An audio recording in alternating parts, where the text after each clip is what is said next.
berdoa, tundukkanlah kepala. Kita berdoa dengan sungguh-sungguh untuk mempersiapkan hati kita. Tuhan akan memberikan kita firman-Nya. Haleluya. Syukur dan terima kasih kami panjatkan kepadamu Tuhan. Hanya itu yang dapat kami persembahkan untuk menyatakan rasa terima kasih kami untuk segala sesuatu yang indah dan segala rencana-Mu dalam kehidupan kami. Sekalipun sekarang ini kami tidak mengerti, tapi pada saatnya Engkau akan memberikan kami pengertian dan kekuatan untuk melakukan apa yang menjadi kehendak-Mu, mempersiapkan diri kami untuk kerajaan yang Engkau sudah siapkan bagi kami semua Tuhan. Memang banyak hal-hal yang kami tidak tahu dalam kehidupan kami, tapi ajarkan kami segala kehendak-Mu untuk kami lakukan dalam kehidupan kami Bapa. Saat ini kami bersama sidang jemaat-Mu, baik yang ada di dalam ruangan ini maupun mereka yang ada di rumah-rumah berpuasa bersama kami, mereka yang berada di kantor, di pekerjaan, di mana saja mereka berada, tapi hati mereka datang menghadap hadirat-Mu. Kami bersama-sama menaikkan doa kami untuk kiranya Engkau taruh firman yang akan kami dengar dalam pemberitaan pada pagi hari ini. Tapi biarlah Roh-Mu yang suci yang berbicara di dalam kami Tuhan. Pakai hamba-Mu ini yang penuh dengan kekurangan dan ketidakmampuan. Jauhkan hamba-Mu dari segala apa yang menjadi kehendak sendiri, menjadi pemikiran sendiri, menjadi apa yang enak bagi daging, tapi melawan kehendak-Mu. Jauhkan daripada kami itu Tuhan. Tapi taruhlah kehendak-Mu di dalam kami untuk kami lakukan. Kuasa-kuasa kegelapan yang selalu mau menggoda kami, menggoda hati kami, terutama daging kami ini Tuhan, kami bersatu hati panggil nama Engkau buat usir dia. Di dalam nama Tuhan Yesus Kristus, segala setan kami perintahkan kamu semua dalam nama Yesus, pergi. Darah Yesus yang berkuasa. Terima kasih Bapa. Haleluya. Dalam nama Tuhan Yesus kami sudah berdoa. Haleluya. Amin.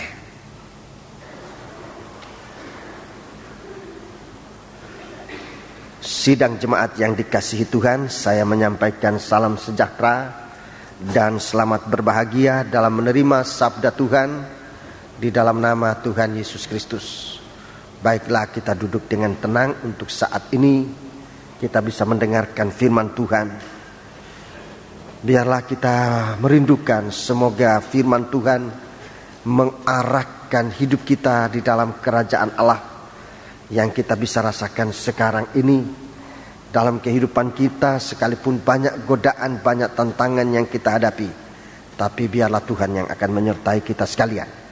Kitab Wahyu Fatsali yang ke-11, Kitab Wahyu Fatsali yang ke-11 merupakan firman yang menjadi jaminan kehidupan kita sidang jemaat dalam jemaat Johor dan Lemahputro, di mana kita dipelihara oleh Tuhan. Kita akan menekuni firman Allah ini. Semoga Tuhan akan senantiasa menyatakan kemurahannya untuk beserta kita selalu.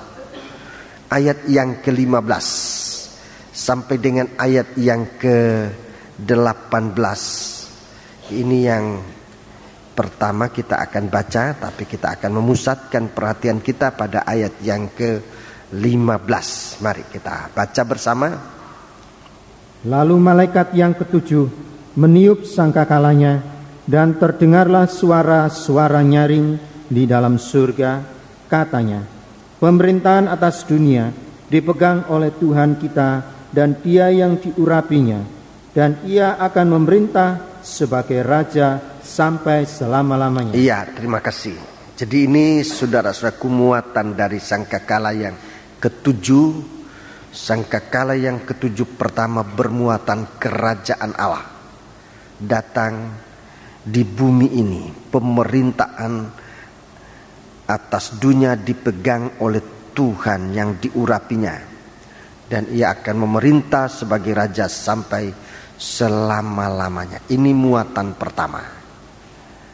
Dan ini tentunya untuk kita sidang jemaat, sehingga perhatian kita perlu saudara-saudaraku untuk diarahkan pada apa yang menjadi rencana Allah bagi kita sekalian. Muatan yang kedua itu pada ayat yang ke-18. Ayat yang ke-18 diutamakan dalam bagian pertengahan, yaitu penghakiman. Ayat yang ke-18, tetapi amarahmu telah datang dan saat bagi orang-orang mati untuk dihakimi dan untuk memberi upah kepada hamba-hambamu, nabi-nabi dan orang-orang kudus. Yang ke ayat 18 ini bagian yang atau muatan yang kedua dinyatakan mengenai amarah murka atau hukuman Allah. Dan tentunya ini bukan buat sidang jemaat. Ini buat pendurhaka. Ini orang-orang yang tidak percaya kepada Tuhan. Di samping itu, saudara-saudaraku, sangkakala yang ketujuh ini bermuatan perkara-perkara yang lain, merupakan, ya saya istilahkan aja sisipan, tapi tidak berarti ini tidak penting, namun bukan berarti tidak penting, justru sebaliknya hal-hal yang penting yang saudara-saudaraku disisipkan dalam sangkakala yang ketujuh, yaitu rahasia-rahasia dibukakan. Banyak rahasia-rahasia tersembunyi yang akan dibukakan.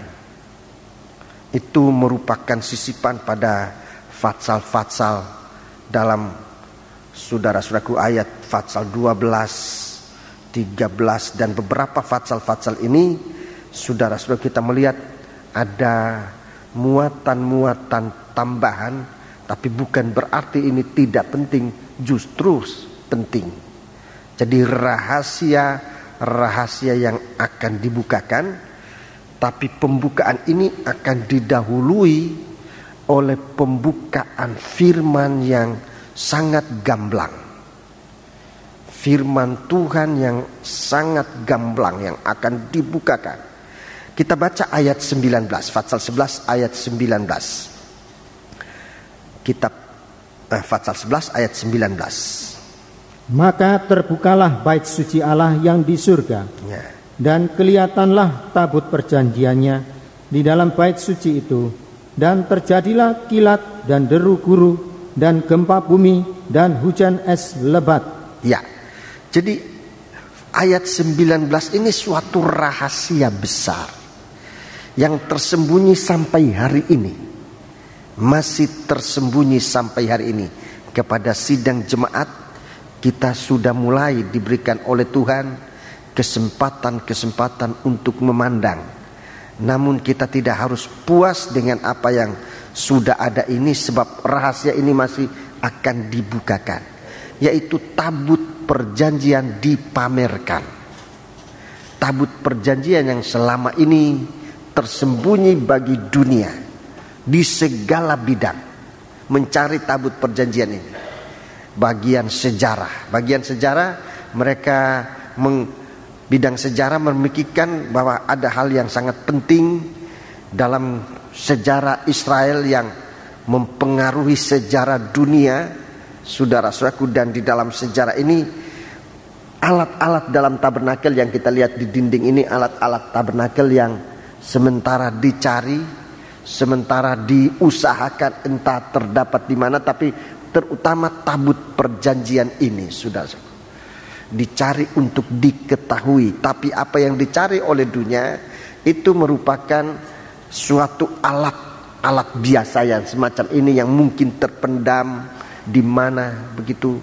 Jadi bidang sejarah memang mengusahakan ini, bidang penelitian, bidang agama sedang mencari, bahkan orang Israel sendiri, saudara-saudaraku, saking rindunya untuk memiliki alat semacam ini, membuat alat-alat yang mirip semacam ini di hari-hari ini dipersiapkan untuk membangun kembali suatu rumah Allah. Dan rumah Allah yang akan dibangun itu, saudara-saudaraku, malah bisa mengakibatkan suatu guncangan besar. Kalau saya bicara ini, saya tidak menyinggung soal politik, tetapi saudara-saudaraku, bait Allah di mana pernah alat-alat ini berada, sekarang sedang berada suatu bait yang dimiliki oleh suatu agama besar di dunia ini. Dan kalau bangsa Israel memaksa untuk membangun kembali bait Allah di tempat itu, dan berarti suatu gusuran, dan ini akan menimbulkan suatu peperangan yang sangat besar. Nah, dalam ayat 19 bagi kita di sini dikatakan, terbukalah bait suci Allah yang di surga dan kelihatanlah tabut perjanjian dalam bait suci itu. Nah, bait suci, maafkan, tabut perjanjian ini yang bagi kita itu artinya berita tentang mempelai, baik tentang gereja Tuhan mempelai perempuan maupun mempelai laki-laki yang nanti akan ditampilkan dalam suatu kesatuan, itu akan dibukakan oleh Tuhan, dan bukan lewat usaha manusia siapapun juga, tapi dalam proses Allah sendiri. Tuhan nanti akan menampilkan tabut perjanjian ini yang sekarang ini tersembunyi di dalam kerajaan Allah, di dalam bait suci Allah. Jadi bukan bait sucinya manusia yang dibangun oleh manusia, tapi bait suci Allah. Di sana Tuhan menempatkan tabut perjanjian ini, saudaraku. Tabut perjanjian ini yang sekarang merupakan rahasia yang nanti akan dibukakan. Dan sebenarnya di sini letak isi daripada seluruh Alkitab ini. Lalu itu nanti dibukakan.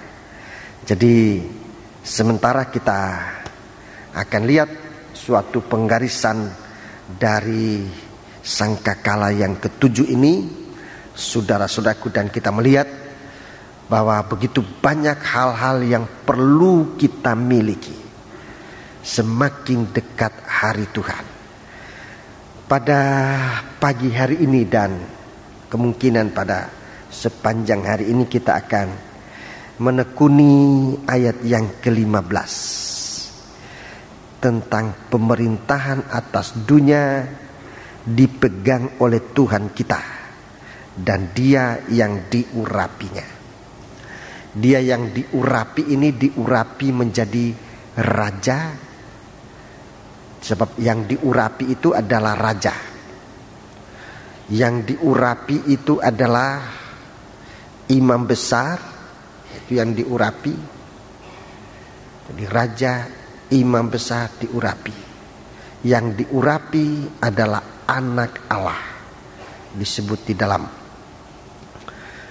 Alkitab. Dia yang diurapi, anak Allah yang lahir menjadi manusia, itu diurapi oleh Tuhan, menjadi utusan Allah ke bumi.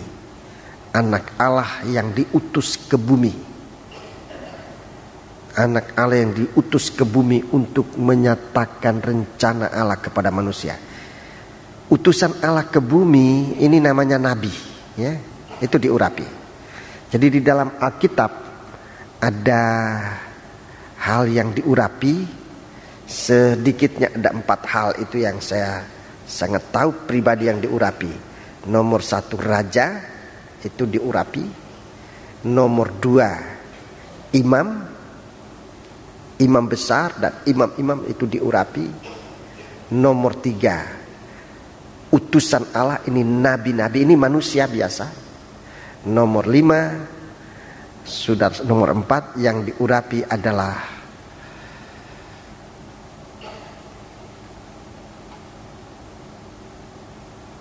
saya ulangi sekali lagi, yang nomor 1 adalah raja, imam besar, nabi-nabi, dan yang keempat adalah anak Allah, itu diurapi oleh Tuhan.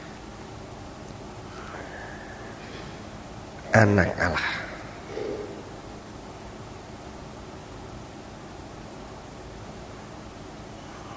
Di dalam kitab Wahyu pasal 19, kitab Wahyu 19, kitab Wahyu 19,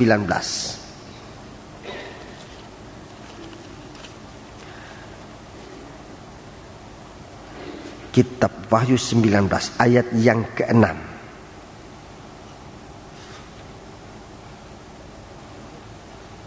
Lalu aku mendengar seperti suara himpunan besar, orang banyak, seperti desau air bah, dan seperti deru guru yang hebat, katanya, Haleluya, haleluya, karena Tuhan Allah kita yang Maha Kuasa telah menjadi Raja. Ayat 7, marilah kita bersukacita dan bersorak-sorai dan memuliakan Dia, karena hari perkawinan anak domba telah tiba. Ya.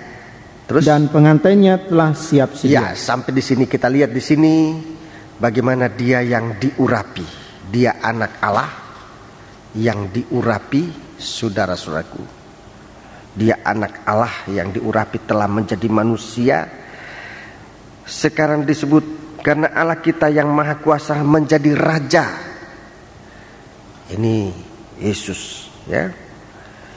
Kemudian Dia disebutkan hari pernikahannya, Dia sebagai mempelai laki-laki. Jadi kedatangan Yesus Kristus ke dalam dunia ini sebagai yang diurapi untuk menguasai dunia ini, kerajaan Allah di bumi ini.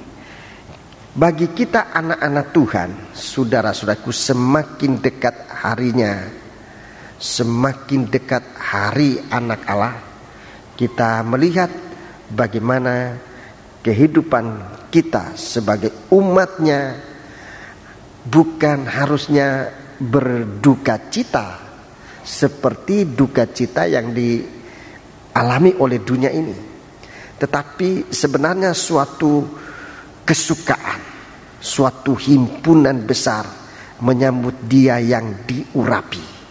Dia Raja, Dia Imam besar, saudara-saudaraku. Dia Nabi yang akan datang. Dia Nabi utusan Allah yang sudah datang ke dalam dunia ini. Tapi Dia juga anak Allah. Haleluya. Ini saudara-saudaraku rahasia yang dinyatakan oleh Tuhan kepada murid-muridnya dalam Injil Matius pasal yang ke-16, Tuhan bertanya kepada murid-muridnya, siapa aku ini? Itu suatu rahasia. Siapa aku ini? Ada yang mengatakan nabi-nabi, ada yang mengatakan seseorang, Elia atau siapa. Tapi Tuhan berkata kepada muridnya, menurut kamu siapa aku ini? Kemudian Petrus menjawab, Tuhanlah Mesia atau Kristus. Itu artinya yang diurapi. Tadi saya sudah bicara yang diurapi Raja, Imam, dan Nabi, 3. Kemudian dia katakan anak Allah yang hidup. Ini yang keempat. Jadi jelas bagaimana Kristus dalam posisinya yang sebenarnya. Ini yang disebut nanti akan masuk menjadi mempelai yang akan masuk dalam perjamuan malam. Jadi Tuhan datang sebagai mempelai laki-laki dari surga dalam keadaannya. Dan bagi kita sesungguhnya hari-hari ini mempersiapkan diri kita untuk menerima yang besar ini. Kerajaan Allah datang. Kerajaan Allah datang.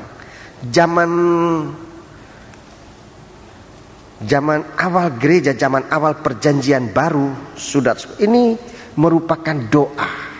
Kita baca di dalam Injil Lukas pasal 11. Injil Lukas pasal 11. Dalam zaman murid-murid, zaman Tuhan Yesus dan murid-murid di bumi, kerajaan Allah ini merupakan doa utama.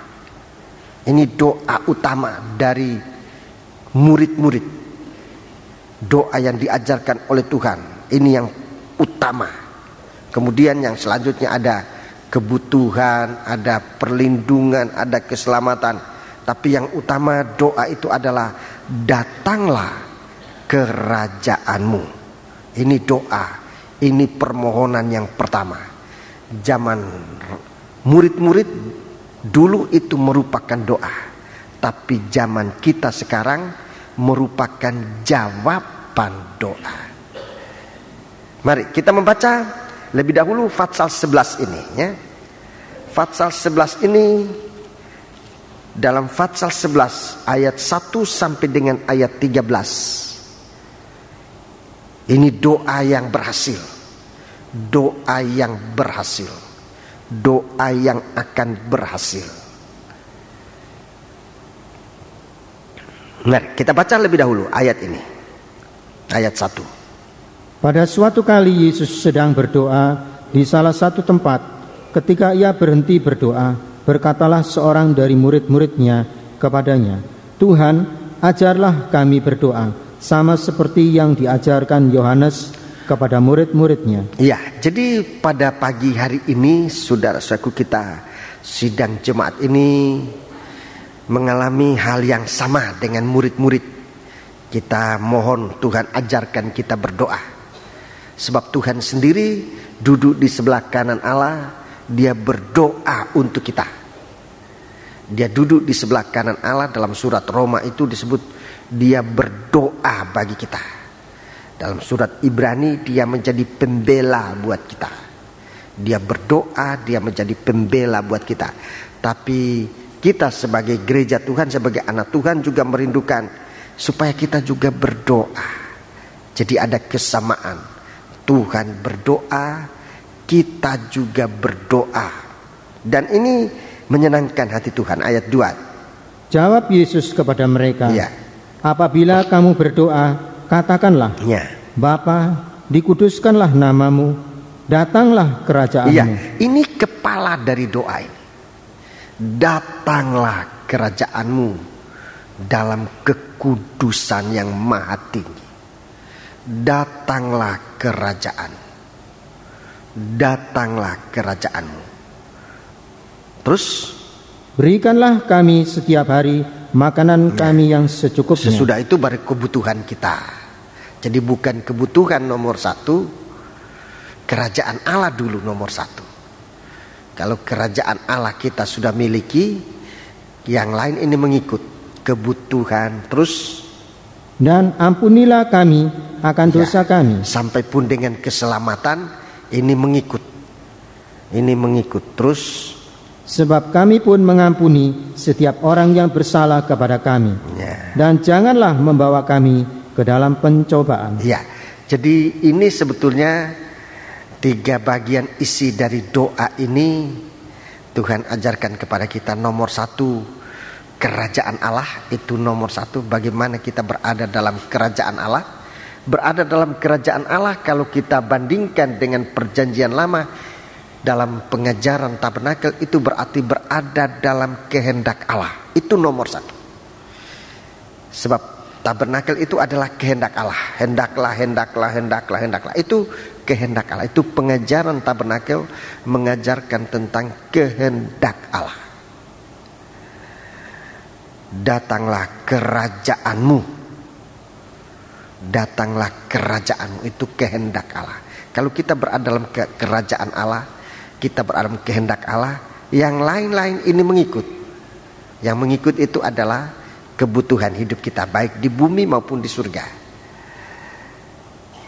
Kemudian keselamatan kita, ini penting semua ya. Manusia ini membutuhkan, punya kebutuhan hidup. Manusia membutuhkan keselamatan. Ini yang dibutuhkan. Dan semua itu berada dalam kaitan dengan kerajaan Allah. Baca terus. Lalu katanya kepada mereka, ini cara kita berdoa. Jika seorang di antara kamu pada tengah malam pergi ke rumah seseorang sahabatnya dan berkata kepadanya, Saudara, pinjamkanlah kepadaku 3 roti, sebab seorang sahabatku yang sedang berada dalam perjalanan singgah ke rumahku, dan aku tidak mempunyai apa-apa untuk dihidangkan kepadanya. Masakan ia yang di dalam rumah itu akan menjawab, "Jangan mengganggu aku, pintu sudah tertutup dan aku serta anak-anakku sudah tidur. Aku tidak dapat bangun dan memberikannya kepada saudara." Ya, 8. Aku berkata kepadamu, sekalipun ia tidak mau bangun dan memberikannya kepadanya karena orang itu adalah sahabatnya, namun karena sikapnya yang tidak malu itu, ia akan bangun juga dan memberikan kepadanya apa yang diperlukannya. Ya, jadi Tuhan menjawab doa kita, tidak pilih muka, tidak pilih siapa-siapa, tetapi yang terutama adalah bagaimana kita tekun. Seperti sahabat ini tekun dalam berdoa. Pagi hari ini kita sudah berdoa di rumah tadi, kita sudah berdoa pada waktu-waktu yang lalu. Hari ini kita berdoa lagi, bahkan sepanjang hari ini dibutuhkan ketekunan dalam berdoa. Tekun berdoa. Jadi Tuhan memberikan kita jawaban doa bukan karena dia itu seorang atau si anu itu seorang terpandang atau seorang hamba Tuhan atau seorang apapun juga, tapi Tuhan mau lihat sekarang ketekunan kita. Seperti ketekunan di sini digambarkan seperti orang tidak tahu malu, minta tidak dikasih, minta terus, seperti orang tidak tahu malu. Dikatakan karena sikapnya yang tidak malu itu, terus tekun dalam berdoa. Tekun dalam berdoa. Kemudian Tuhan ajarkan demikian, ayat 9. Oleh karena itu aku berkata kepadamu, mintalah maka akan diberikan kepadamu. Mintalah maka akan diberikan kepadamu. Carilah maka kamu akan mendapat. Ya. Ketoklah maka pintu akan dibukakan bagimu. Ya, jadi ini saudaraku merupakan hasil. Minta akan diberikan kepadamu. Mencari maka akan mendapat. Mengetuk pintu dibuka. Ayat 10. Karena setiap orang yang meminta menerima, dan setiap orang yang mencari mendapat, dan setiap orang yang mengetok baginya pintu dibukakan. Bapa manakah di antara kamu jika anaknya minta ikan, daripadanya akan memberikan ular kepada anaknya itu ganti ikan? Atau jika ia minta telur, akan memberikan kepadanya kalajengking? Jadi jika kamu yang jahat tahu memberi pemberian yang baik kepada anak-anakmu, apalagi Bapamu yang di surga, ia akan memberikan Roh Kudus kepada mereka yang meminta kepadanya. Ya, terima kasih. Jadi jelas di sini Tuhan bicara meminta apa yang perlu, ya, apa yang kita apa yang sesuai dengan kehendak Tuhan. Jadi permintaan yang sesuai dengan kehendak Tuhan. Itu sebabnya memang Tuhan mendahulukan ini. Kemudian bagian yang kedua, Fatsal 11 ini ayat 14 sampai dengan ayat 23. Kita baca beberapa ayat. Ayat 14. Pada suatu kali Yesus mengusir dari suatu setan yang membisukan. Ketika setan itu keluar, orang bisu itu dapat berkata-kata. Maka heranlah orang banyak. Iya, sampai di sini aja. Jadi dalam ayat yang ke-14, ayat 14 sampai ayat 23,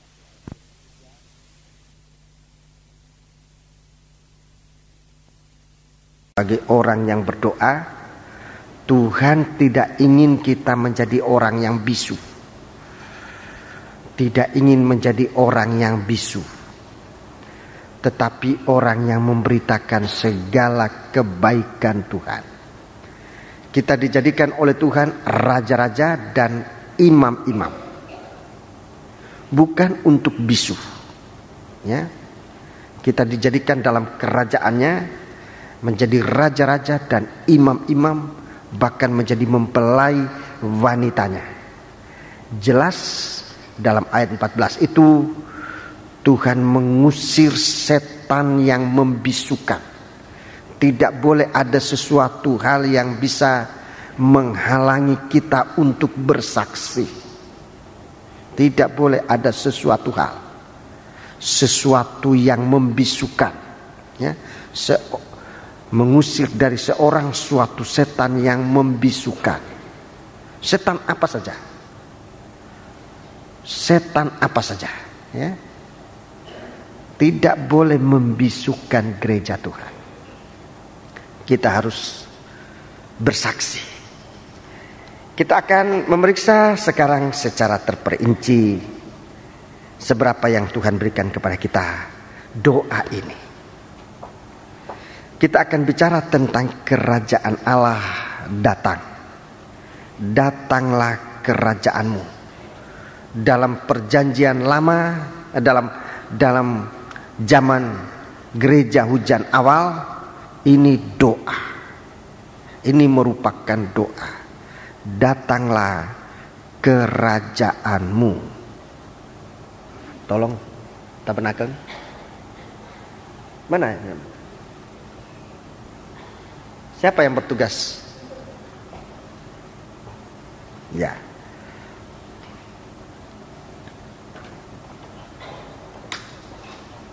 Ya, ini tidak tekun ini petugasnya ini. Belum selesai sudah. Mari kita periksa di sini. Kerajaan Allah, datanglah kerajaanmu. Yang zaman Israel itu bayangan, merupakan bayangan.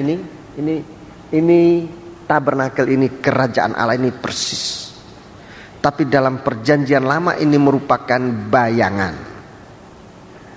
Dalam zaman gereja hujan awal merupakan doa supaya bayangan ini menjadi kenyataan. Datanglah kerajaanmu. Ini dalam zaman gereja mula-mula. Masih merupakan, waktu itu masih merupakan benih. Itulah murid-murid, belum berbentuk gereja waktu itu. Mereka masih berbentuk pemuritan. Belum berbentuk gereja, tetapi sudah merupakan embrio dari gereja. Doa mereka supaya kerajaan Allah itu datang. Di zaman akhir doa ini terjawab. Semoga ini berada di zaman kita, ya. Doa ini akan dijawab bahwa kerajaan Allah datang di bumi ini. Dalam Injil Matius, jadilah kehendakmu di bumi seperti di surga. Dan ini kerinduan kita semua, dan semoga kitalah orangnya yang langsung mengalami ini.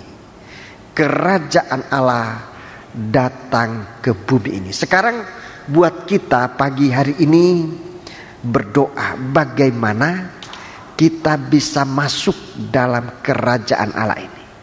Ini yang penting bagi kita.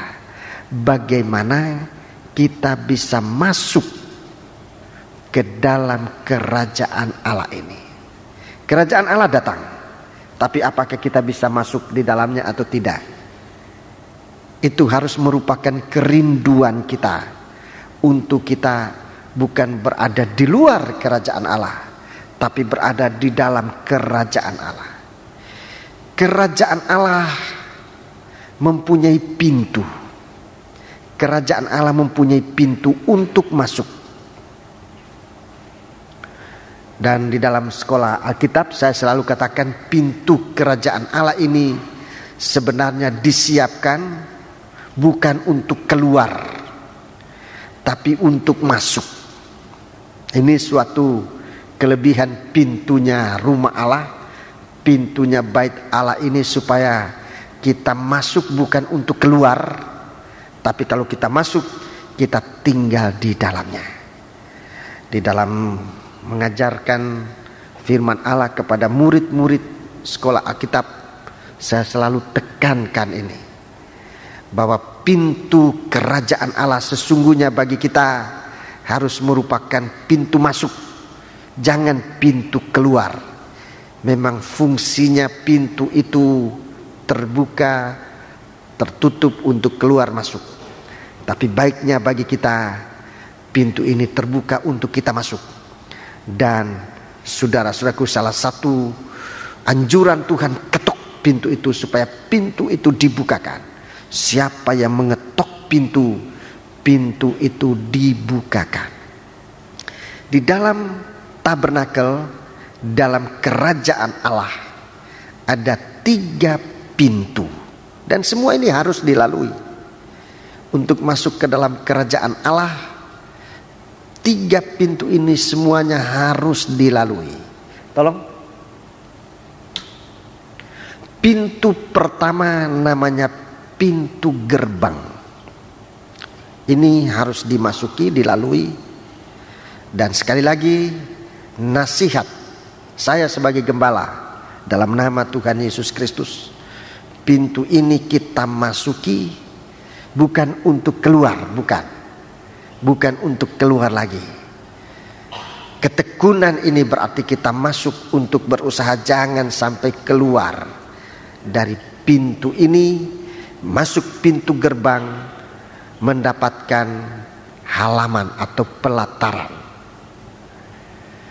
Pintu gerbang ini bicara dari iman. Pintu gerbang ini bicara dari iman. Nah, sekarang bagaimana kita masuk? Kita belum sampai kepada saudara-saudaraku daerah kesempurnaan, tetapi kerajaan Allah ini, saudara-saudaraku, kita sudah bisa nikmati sekarang ini. Praktik dari kerajaan Allah, wujudnya kerajaan Allah sekarang kita bisa nikmati di dalam iman kita kepada Tuhan. Bagaimana kita masuk dalam iman? Bagaimana kita berada di dalam iman kita? Untuk hidup masih dalam daerah pelataran, tapi ini sudah bagian kerajaan surga. Pelataran ini bicara tentang kebenaran. Di dalam surat Galati, surat Galati pasal yang ketiga. Surat Galati pasal yang ketiga. Surat Galati pasal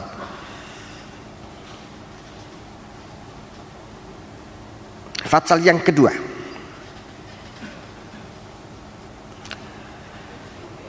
Surat Galati pasal yang kedua.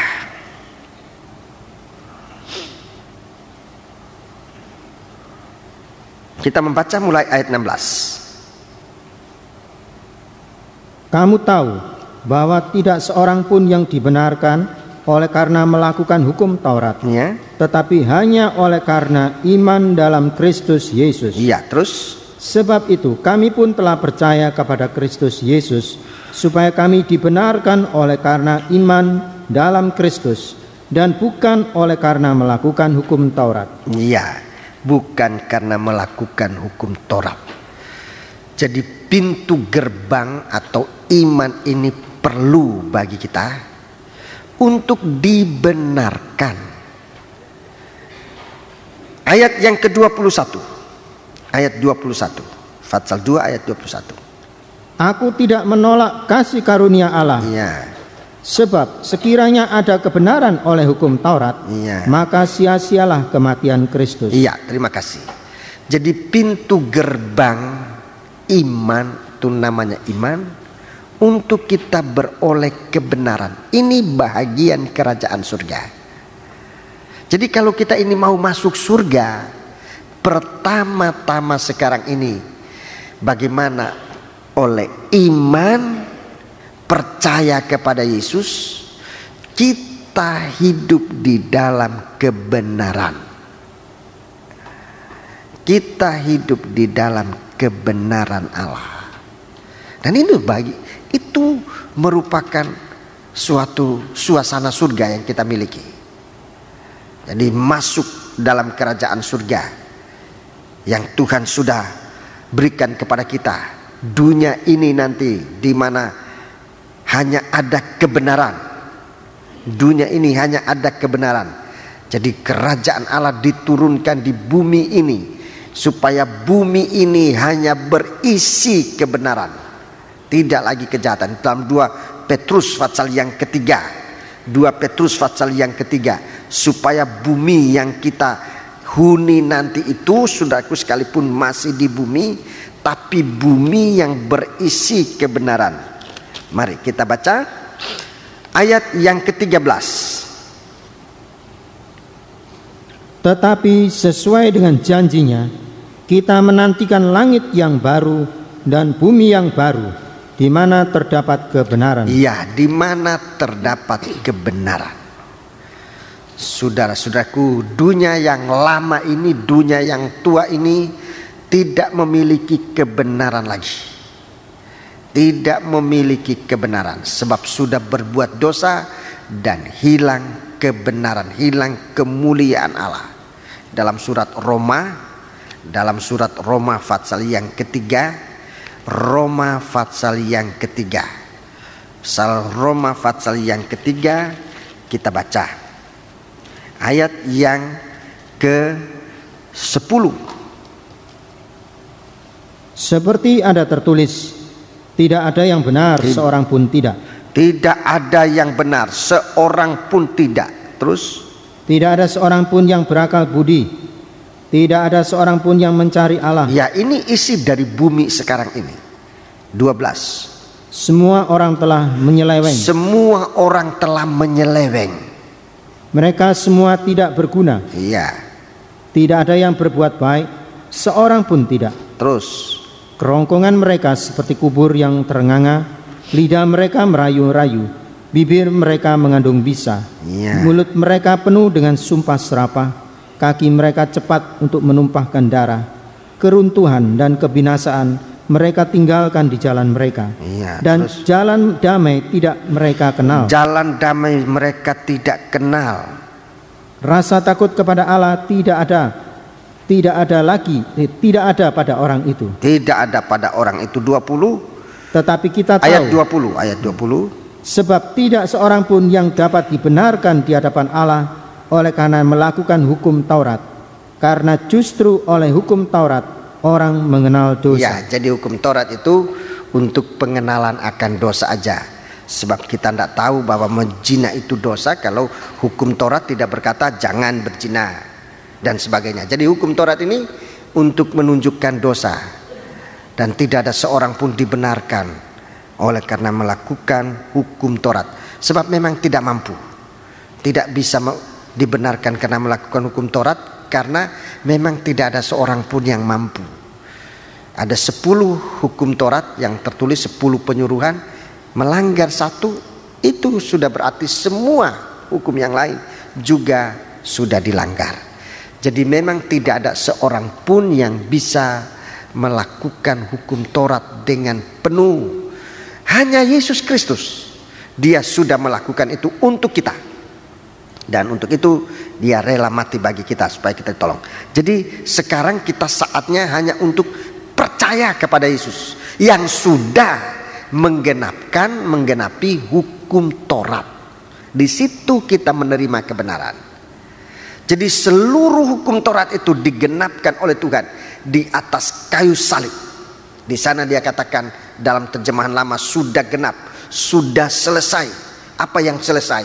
Seluruh perintah Allah untuk menggenapi perintah dan larangan Allah, Dia sudah genapi di atas kayu salib untuk menyelamatkan manusia ini. Dia sudah selesaikan di atas kayu salib. Sekarang kita hanya percayakan diri kita kepada Dia. Kita terima kebenaran. Percaya untuk menerima kebenaran Allah. Jadi ini iman ini diberikan oleh Tuhan kepada kita untuk mempunyai kemampuan hidup di dalam kebenaran. Dan kebenaran ini surga. Hidup dalam kebenaran itu surga. Mengaku dosa itu surga. Mengaku salah itu surga. Menutup dosa itu neraka. Menyembunyikan dosa itu neraka. Saudara-saudaraku, tidak ada kesenangannya sedikit pun. itu neraka. Berbuat tidak baik itu neraka. Menyiksa manusia. Masih di bumi ini, saudaraku. Belum pada neraka yang sesungguhnya. Masih di bumi ini. Sudah sengsara. Kalau ada orang mengatakan bahwa berbuat dosa itu benar, itu orang yang di sini katakan orang yang sudah tidak berguna. Semua orang telah menyeleweng. Mereka semua tidak berguna. Tidak ada lagi yang berbuat baik dan selanjutnya. Dalam ayat-ayat ini kita lihat bagaimana Rasul Paulus membukakan keadaannya. Keadaan tentang kerajaan Allah ini. Di luar kerajaan Allah itu hanya ada sengsara. Di luar kebenaran itu sengsara.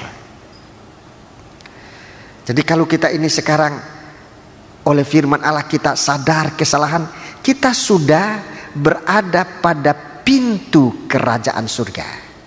Apalagi sampai kita mengaku, berarti menerima. Mengaku dosa berarti kita menerima kekuatan dari Tuhan. Mengaku dosa itu berat, saudara. Sungguh berat. Orang paling gagah, paling kuat, belum tentu dia mampu mengaku dosa. Belum tentu.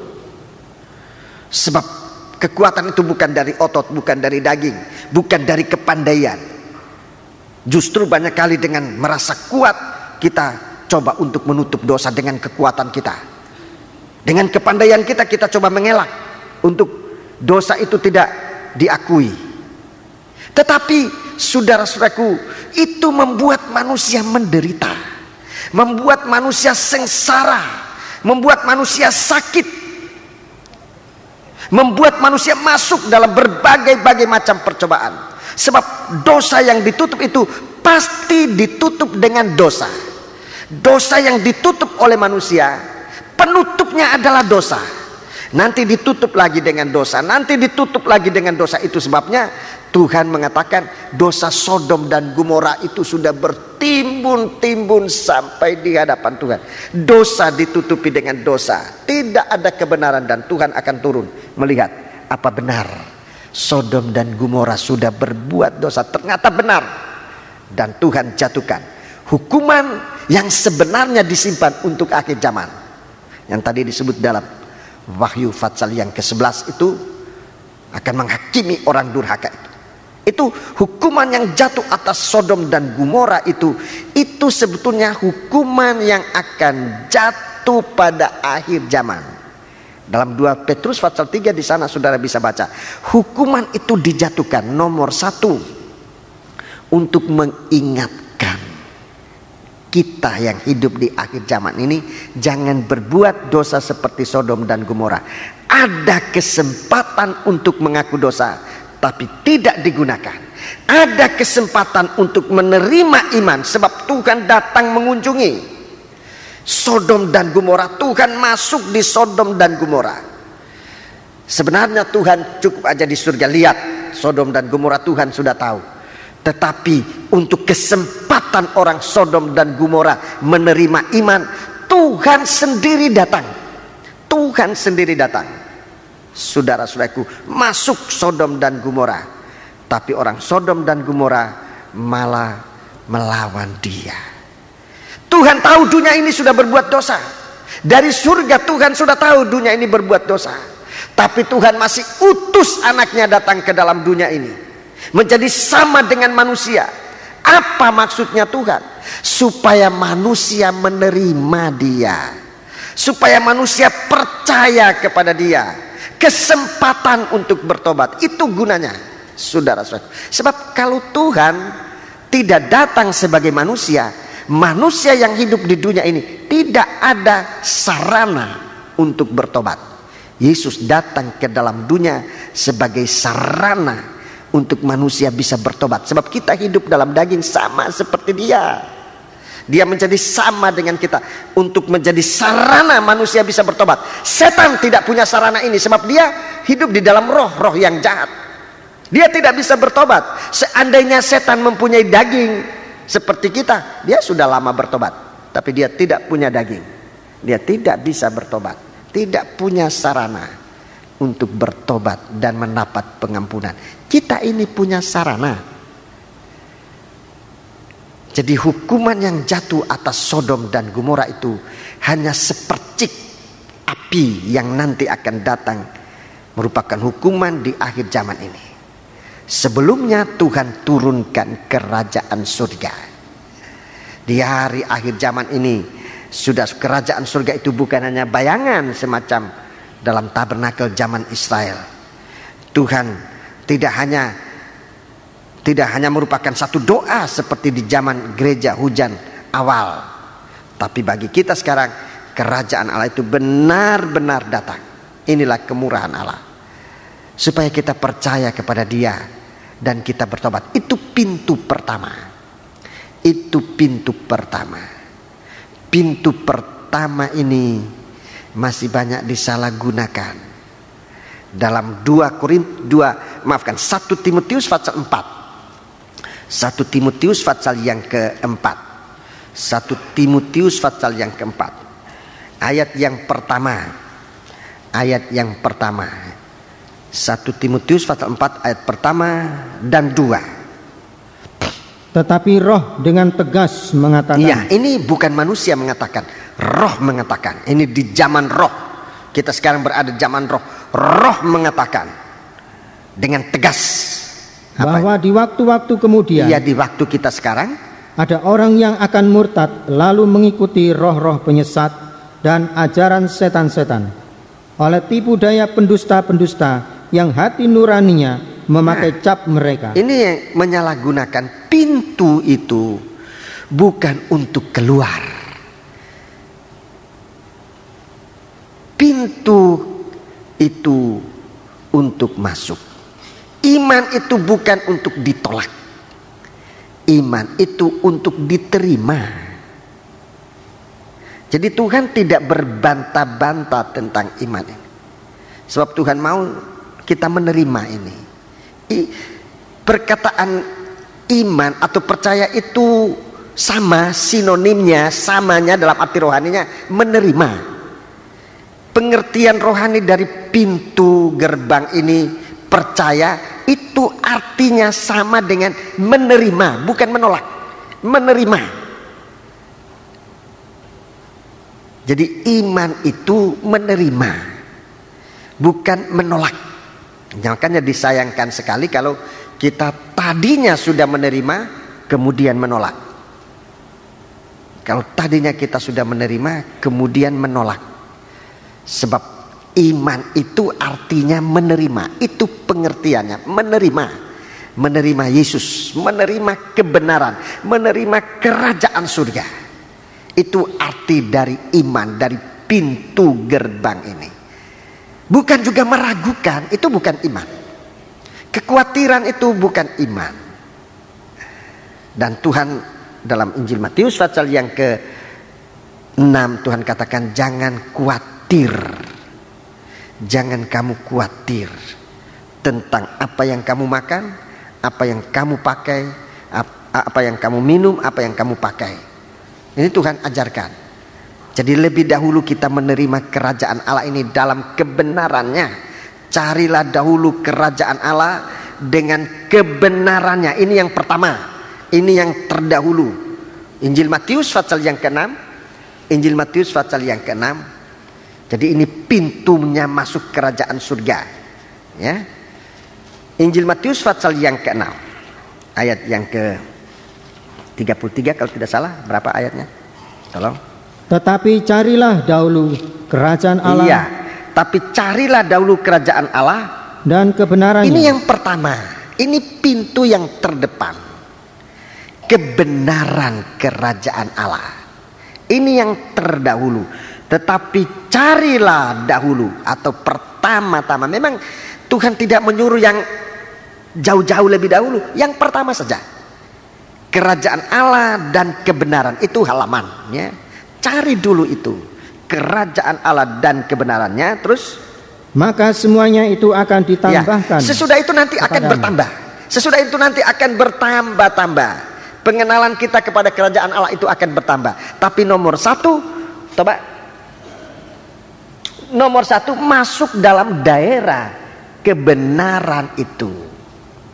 Jadi kita belum bisa mengerti tentang kesempurnaan, belum bisa mengerti tentang kesucian tanpa lebih dahulu hidup dalam kebenaran. Cari dulu kebenaran ini. Kerajaan Allah dan kebenarannya ini Tuhan menunjuk tentang halaman, tentang pelataran dari kerajaan Allah, dari tabernakel. Cari dulu itu. Sesudah itu maka semuanya itu akan ditambahkan kepadamu. Jadi tekun mencari, tekun mengetuk pintu, tekun meminta untuk mendapatkan kebenaran ini. Dan tekun di situ bukan untuk tekun, tidak ada arti keluar. Kalau keluar itu tidak tekun. Kalau gugur itu artinya karena tidak tekun. Kita gugur dari iman itu bukan karena salahnya si A atau si B, karena kita tidak tekun. Setan pun tidak bisa menjatuhkan kita kalau kita tekun di dalam Dia. Setan pun tidak bisa mengeluarkan kita dari kerajaan surga kalau kita tekun di dalam Dia. Kita bisa kalah karena tidak tekun. Sebab itu kita berdoa secara tekun. Entah berapa jam pun waktu yang Tuhan berikan kepada kita, entah 5 menit, entah 10 menit, entah 1 jam. 1 jam itu, 10 menit itu, 5 menit itu kita tekun dalam berdoa, dan kita tidak akan jatuh. Di dalam ketekunan tidak ada istilah kejatuhan, tidak ada. Yang jatuh itu adalah orang yang tidak tekun. Yang kalah itu adalah orang yang tidak tekun. Yang tidak mendapat itu adalah orang yang tidak tekun, mundur. Dan akhir zaman ini, saudaraku, kesempatan untuk jatuh itu lebar sekali. Godaan begitu hebat, tantangan begitu hebat, kesempatan untuk jatuh begitu hebat.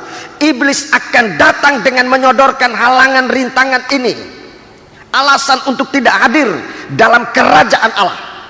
Banyak halangan akan diberikan oleh setan. Kalau kita tidak mempunyai satu halangan, satu alasan, setan akan memberikan kita alasan untuk tidak menghadiri undangan pesta perjamuan malam anak domba Allah. Iblis akan kasih begitu banyak alasan, berkeranjang-keranjang, ribuan alasan. Sebab itu mari kita di sini, saudaraku, sebab itu janganlah kamu khawatir akan hari besok, karena hari besok mempunyai kesusahannya sendiri. Kesusahan sehari cukuplah untuk sehari. Ini tantangan yang akan disodorkan oleh setan di hari-hari ini, membuat kita susah, membuat iman kita goyah dan malah gugur. Sebab itu kita perhatikan. Itu pintu pertama. Kalau pintu pertama kita sudah tidak bisa lewati, saudara-saudaraku, kita sudah gagal, keseluruhannya sudah gagal. Kalau pintu pertama ini kita sudah lewati, coba tolong.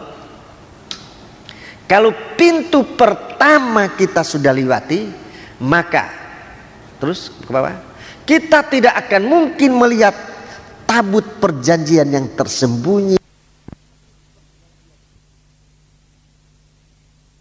Muatan dari sangkakala yang ketujuh itu, tabut perjanjian akan ditampilkan.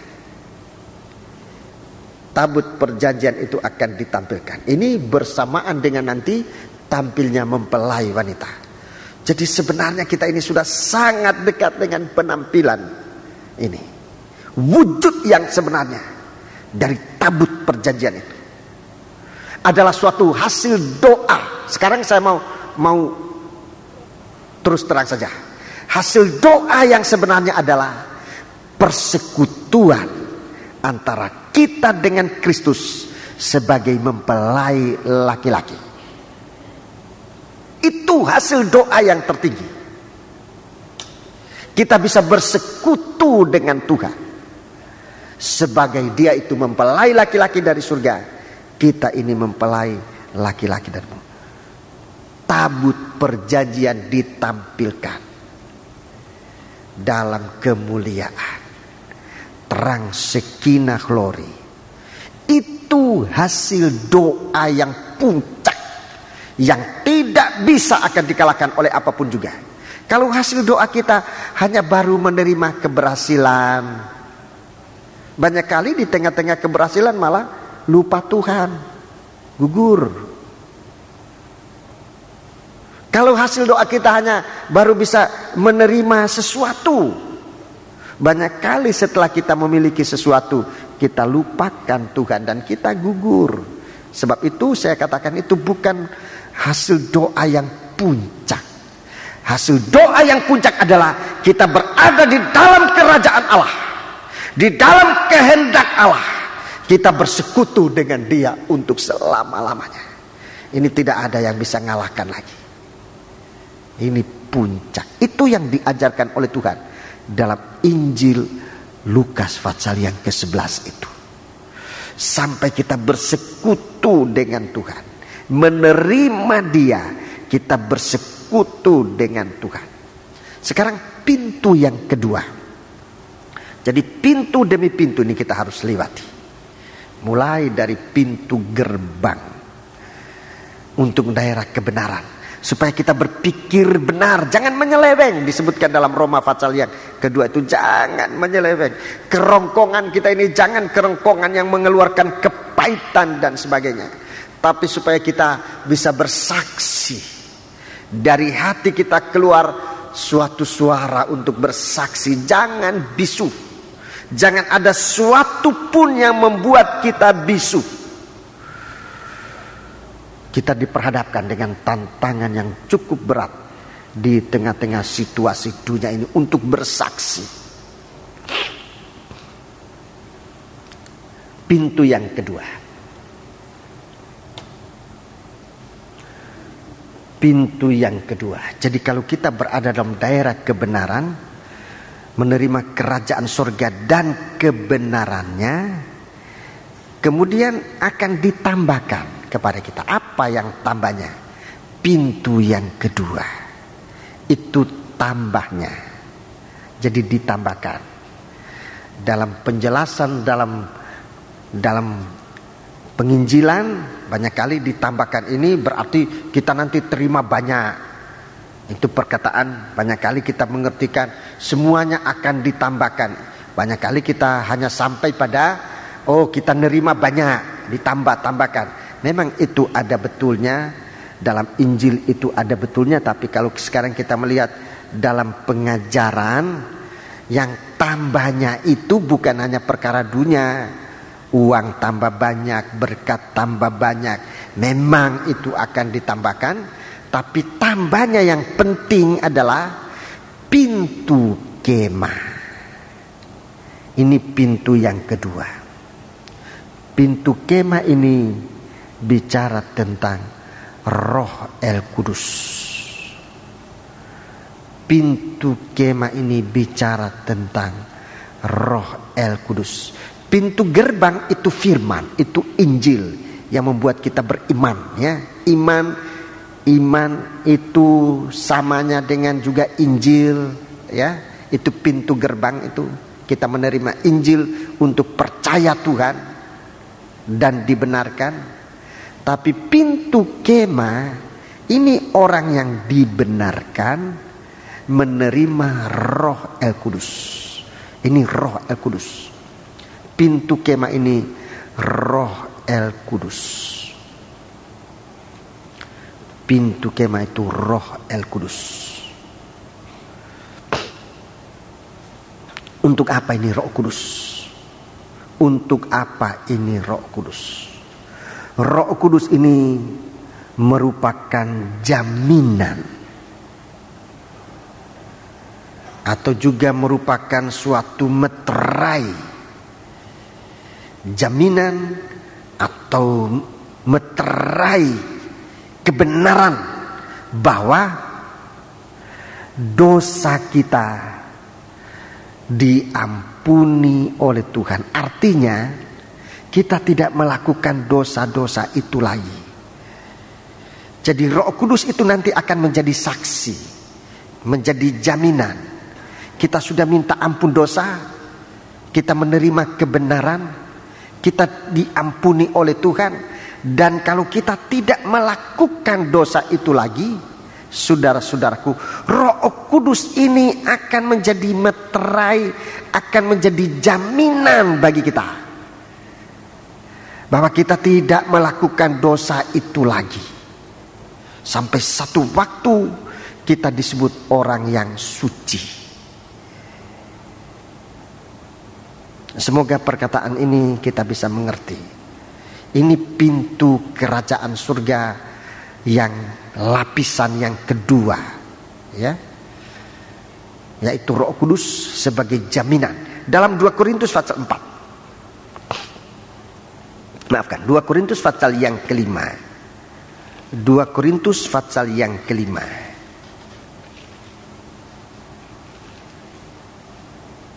2 Korintus pasal yang kelima. Kita membaca mulai ayat yang keempat. Sebab selama masih diam di dalam kemah ini, tubuh kita ini, selama kita masih diam dalam tubuh ini, kita mengeluh oleh beratnya tekanan. Banyak tekanan. Karena kita mau mengenakan pakaian yang baru itu tanpa menanggalkan yang lama. Ya. Supaya yang fana itu ditelan oleh hidup. Ya, ayat 5.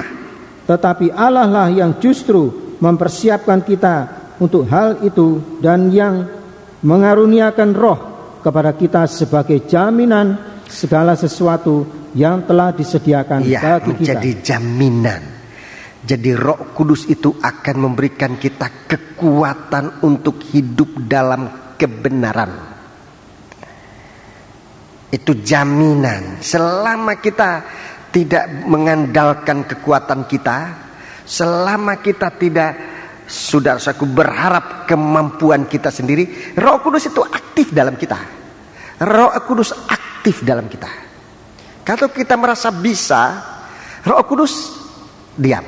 Roh Kudus pasif.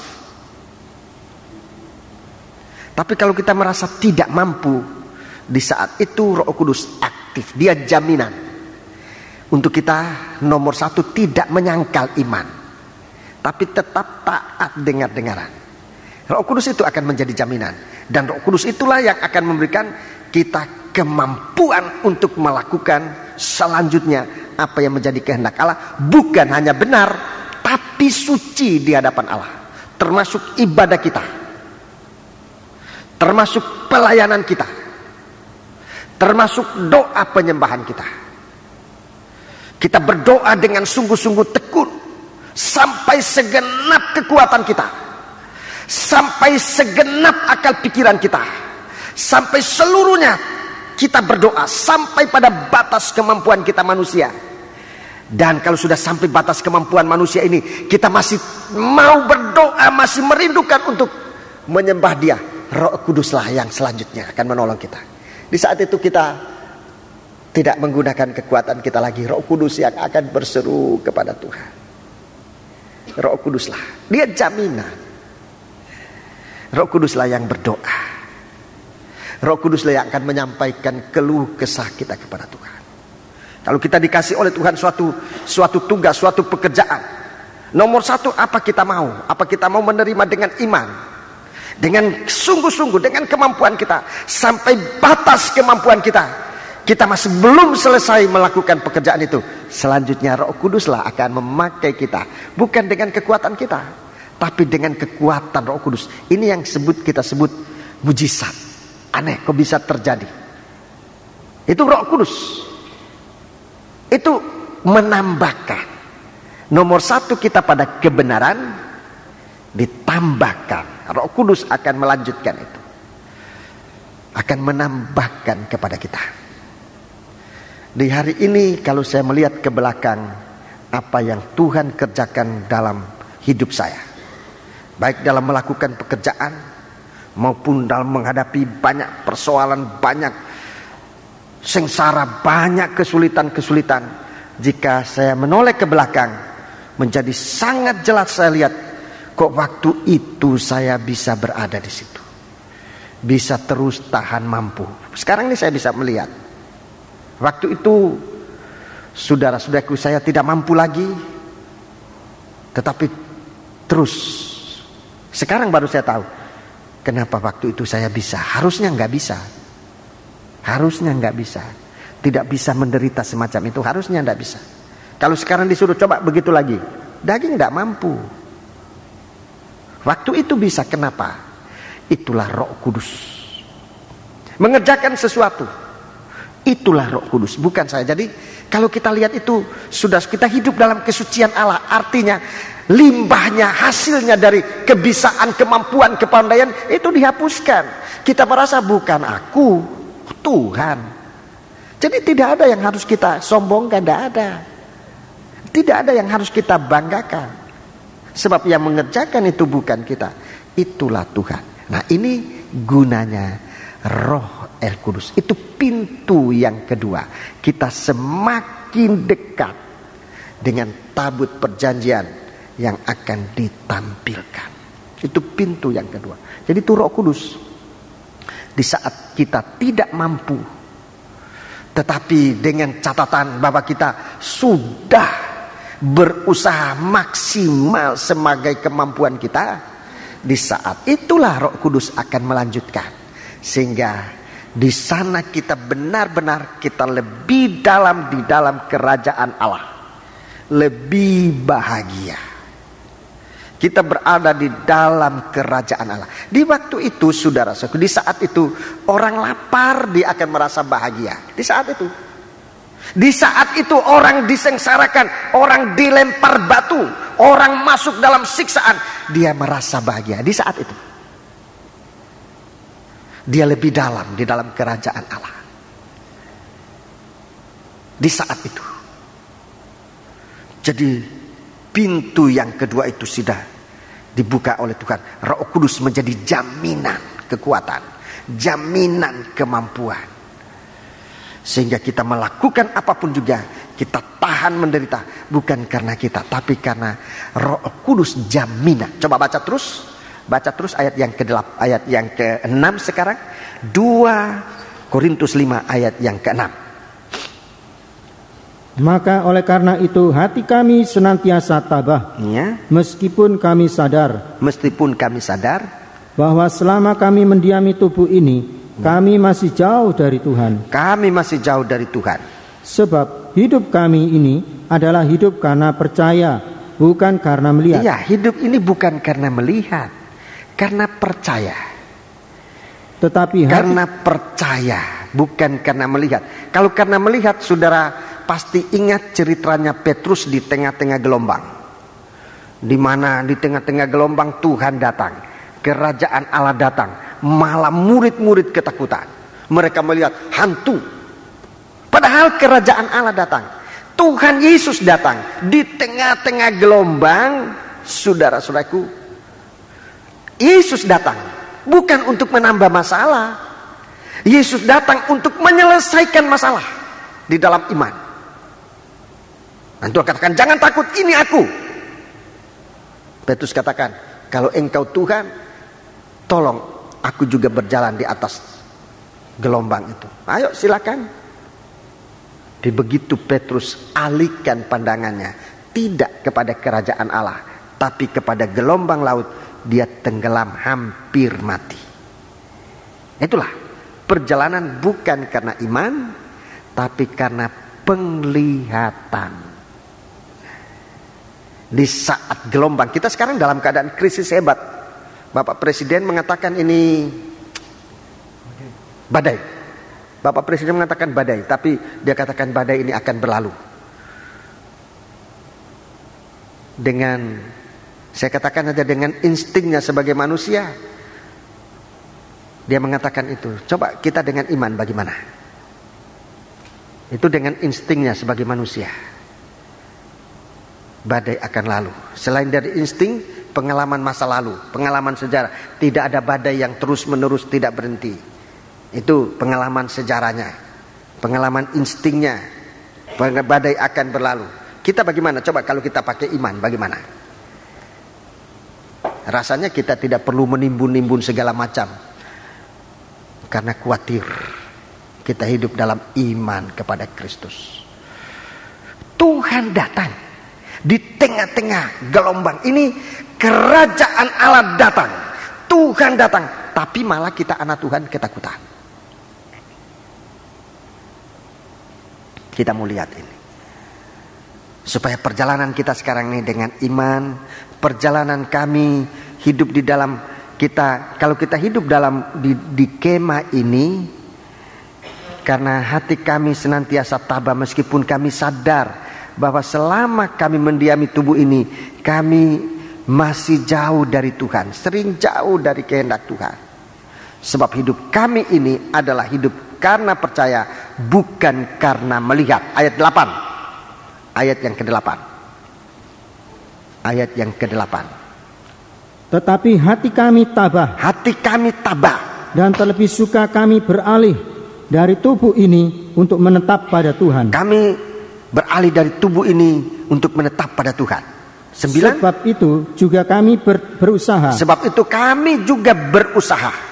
Baik kami diam di dalam tubuh ini. Baik kami diam dalam tubuh ini. Maupun kami diam di luarnya. Maupun kami diam di luarnya. Supaya kami berkenan kepadanya. Supaya kami berkenan kepadanya.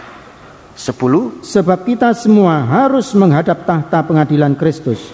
Supaya setiap orang memperoleh apa yang patut diterimanya. Sesuai dengan yang dilakukannya dalam hidupnya ini, baik ataupun jahat. Baik ataupun jahat. Dilakukan oleh tubuh baik atau jahat. Bagi kita yang harus kita jaga, saudara-saudaraku.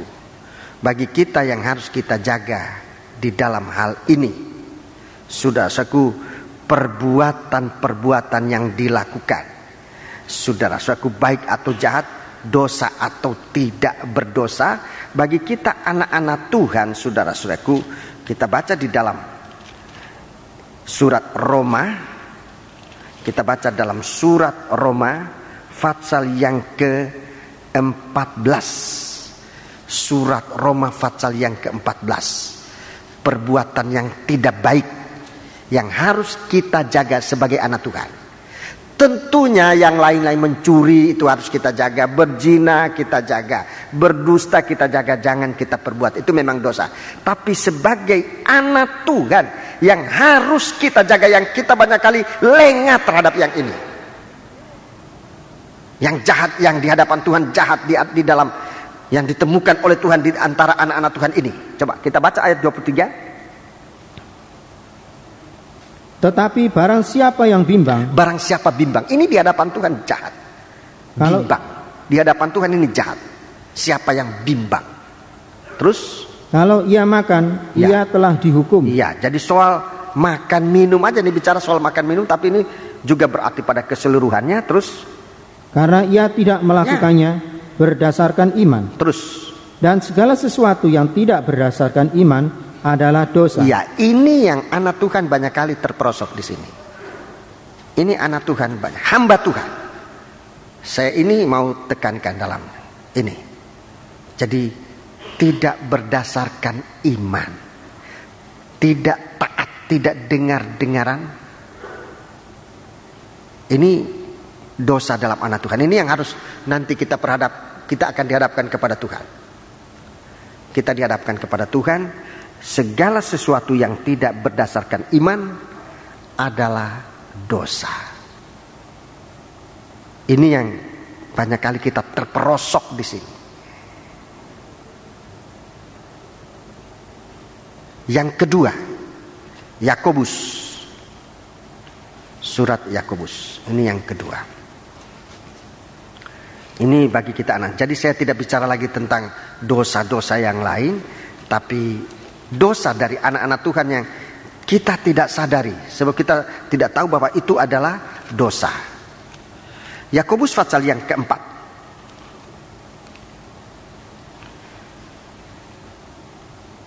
Ayat yang ke-17. Jadi jika seorang tahu bagaimana ia harus berbuat baik, tetapi ia tidak melakukannya, ia berdosa. Ia berdosa. Jadi kalau kita sudah mengetahui apa yang menjadi kehendak Tuhan, kita tidak melakukannya. Itu sebabnya di hari-hari permulaan kita masuk tahun 98 ini, Tuhan memberikan kita kesempatan hidup untuk melakukan kehendak Allah. Kita mau mohon supaya Tuhan nyatakan kehendaknya. Sebab kehendak Allah itu baik. Tidak ada kehendak Allah yang jahat. Kehendak Allah itu baik. Kalau kita mengetahui bahwa itu kehendak Allah, supaya juga Tuhan berikan kita kemampuan, kekuatan. Ini pintu yang kedua. Roh Kudus jaminan. Ya. Jadi bukan kekuatan kita, Roh Kudus jaminan. Kita masuk pada pintu yang kedua. Roh Kudus menjadi jaminan. Kita tidak hidup lagi dalam dosa. Artinya melawan kehendak Allah. Tahu yang baik, tetapi tidak melakukannya. Ini dosa. Roh Kudus membuat kita kuat. Dapat melakukan segala sesuatu dengan iman, dengan percaya kepada Tuhan. Pintu yang ketiga. Pintu tirai. Pintu tirai. Ini untuk kita masuk di dalam kerajaan Allah yang sesungguhnya nanti secara sempurna. Jadi bukan hanya kebenaran itu kerajaan Allah, bukan hanya kesucian, tapi sampai masuk di dalam kesempurnaan. Kita kembali di dalam Injil Lukas pasal 11. Di sana Tuhan ajarkan.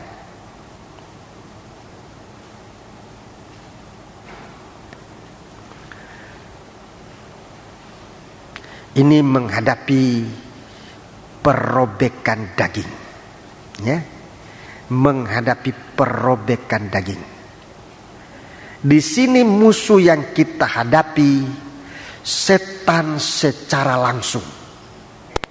Saudara-saudaraku, yang dihadapi dalam perobekan daging itu adalah setan secara langsung. Muka berhadapan dengan muka. Wahyu 12 itu naga berhadap-hadapan dengan wanita ini.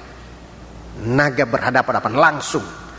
Tidak lagi dalam bentuk menyaruh, tetapi langsung nyata. Setan secara langsung. Jadi tidak lagi dia masuk pada Herodes, pada Firaun, pada si A, pada si B. Tidak. Tapi nanti langsung. Muka dengan muka. Dalam perobekan daging. Waktu Yesus di Taman Getsemani, untuk perobekan daging ini, saudaraku, dia begitu berat berhadapan. Sampai dia katakan, Tuhan, kalau mungkin cawan ini dilewatkan daripadaku. Tapi dalam hal ini, jangan kehendakku, kehendakmu jadi. Di situ Tuhan benar-benar berperang melawan setan yang menggoda dia. Setan yang secara langsung menggoda dia untuk hidup dalam daging atau ikut Tuhan. Dalam 2 Korintus pasal 5 diperhadapkan Tuhan atau daging. Rasul Paulus mengatakan, kalau dipikir-pikir, ya, aku lebih suka diam bersama Tuhan. Kita nanti akan diperhadapkan bagaimana kita bisa melakukan segala kehendak Allah. Itu dalam 2 Korintus pasal 5 tadi, ya, disebutkan untuk kita bisa melakukan apa yang menjadi kehendak Allah. Dalam ayat yang ke-20 di sini pintu yang ketiga. Ayat yang ke-20. Lukas 11 ayat yang ke-20. Tetapi jika aku mengusir setan dengan kuasa Allah, ya, jika aku mengusir setan dengan kuasa Allah, maka sesungguhnya kerajaan Allah sudah datang kepadamu. Ya, maka sesungguhnya kerajaan Allah sudah datang kepadamu. Ini peperangan terjadi. Peperangan di surga. Malaikat Allah berperang dengan setan. Dan setan itu dikalahkan. Setan itu dibuang ke dunia. Barulah kerajaan Allah itu menjadi milik kita. Setan tidak masuk lagi di dalam kerajaan Allah. Jadi ini kuasa Allah yang Tuhan nyatakan untuk mengusirkan segala setan. Jika aku mengusir setan dengan kuasa Allah, maka sesungguhnya, atau kerajaan Allah yang sesungguhnya datang kepadamu. Kerajaan Allah secara sempurna, kehidupan sempurna itu. Setan sudah jauh dari kita. Setan tidak bisa memandang kita lagi. Wahyu 12, gereja Tuhan ditempatkan jauh dari mata ular. jauh dari jangkauan ular, jauh dari jangkauan setan. Jadi untuk masuk dalam kerajaan surga inilah yang harus kita perjuangkan di hari ini. 3 lapis pintu, mulai dari iman, kemudian Roh Kudus, pintu yang terakhir oleh kuasa Allah setan yang selalu menyatakan kehendaknya, keinginannya lewat daging kita. Saudara-saudaraku, itu dikalahkan. Kalau itu bisa dikalahkan, pintu yang terakhir, itulah pintu terakhir, dan kita masuk dalam kerajaan Allah yang sesungguhnya. Daging tidak berkuasa lagi. Kita dirubah oleh Tuhan untuk tidak mempunyai tubuh daging ini lagi, tapi kita mempunyai tubuh yang rohani, di mana setan tidak berkuasa lagi. Jadi setan itu lihat sedikit saja kesempatan untuk menguasai daging itu, dia masuk, dia mengalahkan kita. Semoga firman Tuhan ini akan menjadi kekuatan bagi kita. Marilah kita akan menyanyikan nyanyian dari psalm ini nomor 37. Psalm nomor 37. Kita melakukan ini. Psalm nomor 37 kita melakukan bait pertama lebih dahulu, kor, baru kita berlutut. Kita melakukan bait yang pertama, kor, baru kita berlutut.